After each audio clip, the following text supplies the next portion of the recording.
Hi, I'm John Stevenson, and we're going to be looking at some of the other literary devices in our continuing study of the poetic books of the Old Testament. First of all, we want to note that the Hebrew often uses repetition. Sometimes when we're writing, we switch to bold letters, or we underline, or we put an exclamation point. In Hebrew, you say it again, you say it, and then you say it again, and again, and again, and again, and the more repetition there is, the more significant you're making the point. And so remember, we started off by saying that Hebrew poetry is all about parallelism, where you say it, and either you say it again, or you say its opposite, or you finish the idea. But we're going to see that quite a bit, that use of repetition. How long, O Lord, will you forget me forever? Notice the how long. That's going to be the repetition. How long will you hide your face from me? How long shall I take counsel in my soul, having sorrow in my heart all the day? How long will my enemy be exalted over me? And so you hear each one of those, and it begins to sort of weigh on you. It's supposed to.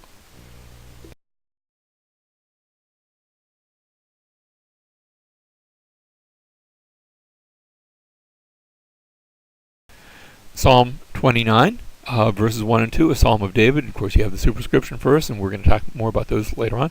Ascribe to the Lord, O sons of the mighty. Ascribe to the Lord glory and strength. Ascribe to the Lord the glory due to his name. Worship the Lord in holy array. And so, again, that threefold ascribe, that's repeated. We go into verse 3. The voice of the Lord is upon the waters. Notice the reference to the voice of the Lord. The God of glory thunders. The Lord is over many waters. The voice of the Lord is powerful. The voice of the Lord is majestic. And we described last time how there's a rising crescendo. It's rising to a climax. But part of that is this repetition, where it's repeated again and again and again.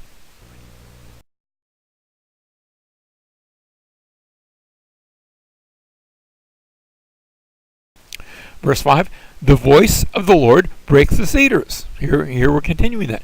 Yes, the Lord breaks in pieces the cedars. Lebanon, he makes Lebanon skip like a calf, and Syrian like a young wild ox. And finally, verse 7, the voice of the Lord hews out flames of fire.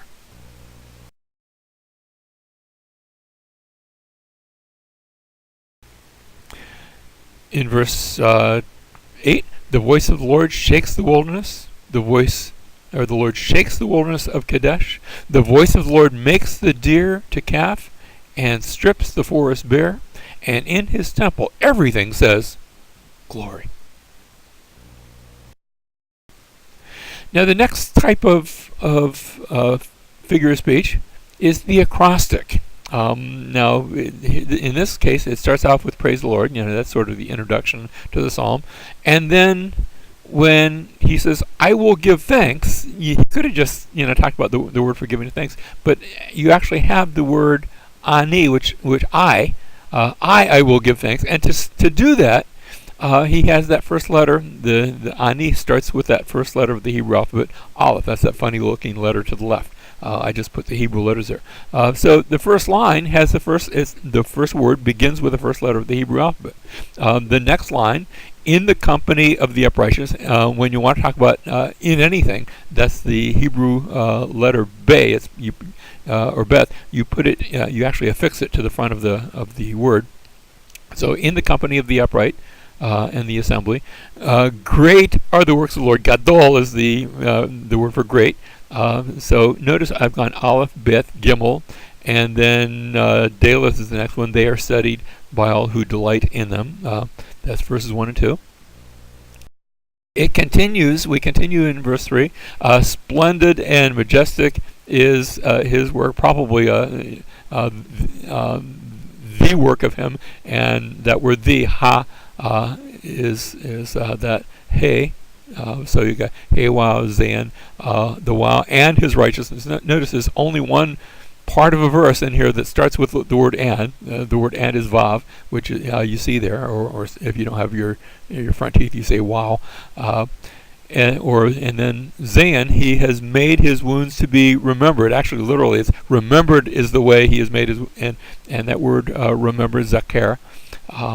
So it starts with a Z, and so the whole passage is carefully arranged, where each line begins with a letter of the Hebrew alphabet, and then the next line begins with the next letter of the Hebrew alphabet, and we actually go through the Hebrew alphabet as we go through the psalm.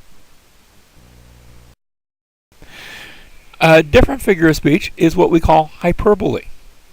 Hyperbole is making a point through the use of overstatement. You just don't say it, you say it way beyond what it really is. You know, if I say it's raining buckets of rain, well, not literal buckets, I'm overstating it. It's raining, the rain is like over my head.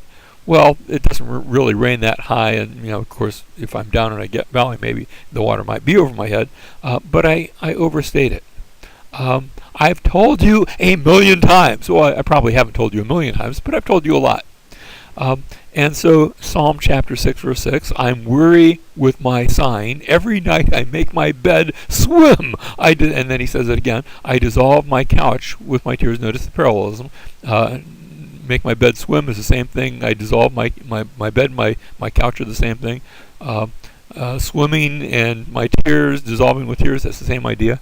And we shouldn't take that literally. It's not that, the next day the psalmist had to go out and find a new bed because it had dissolved, and he was doing the backstroke in bed. It's not that sort of thing. It's overstatement for the point of effect. It's poetic overstatement. And again, the scriptures do this quite a bit.